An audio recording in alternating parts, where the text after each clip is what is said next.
Today we're talking about Annihilation, the new map pack for Call of Duty Black Ops. We have 4 new multiplayer maps: Hangar 18, Silo, Drive-In, and Hazard, and a new zombies map called Shangri-La. Hangar 18 is based in the highly controversial Area 51, and it has a lot of Easter eggs that play up to the conspiracy theory aspect. Hangar 18 is a medium-sized map. It has a pretty classic multiplayer gameplay structure. All the paths lead through and around the hangar. It kind of caters for all game types. You've got your close quarters going through the hangar. You've also got some sniper points as well. Strategically, you want to hold down the hangar. If you can work with your teammates to really control the 4 main flow points, then you're going to dominate the map.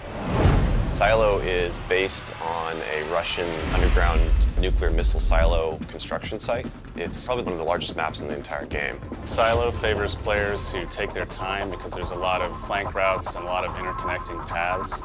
So players who are smart and use decoys and pay attention to the mini-map are going to be more successful. You can't really stick around in one place for too long because you're going to get shot from multiple angles. You really need to learn how to play the map, how the paths flow, and you need to stay on the move. Nuketown was a really hugely successful and popular map with Black Ops, and we wanted to do another map in the DLC that kind of emulates that style of gameplay. Drive-In's a fairly small map, but it does have a variation of battles. You've got the wide open area in the middle, the actual Drive-In itself, but then you do have close quarter battles down the side. So Hazard was inspired by one of our World at War maps called Cliffside, but it's a complete reimagining of it.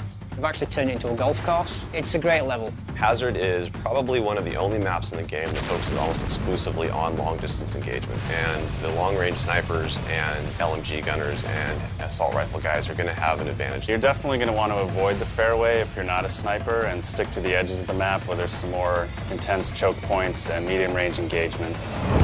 The story in Shangri-La is shrouded in mystery.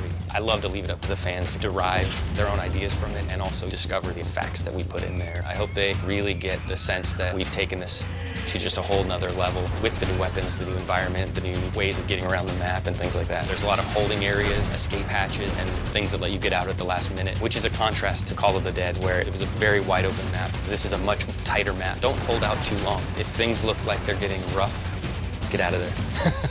It's time to go. With Annihilation, we had a goal that we really wanted to push the visuals in all the maps. Each map feels very unique from one another. They feel like the kind of maps that you just want to spend a lot of time in.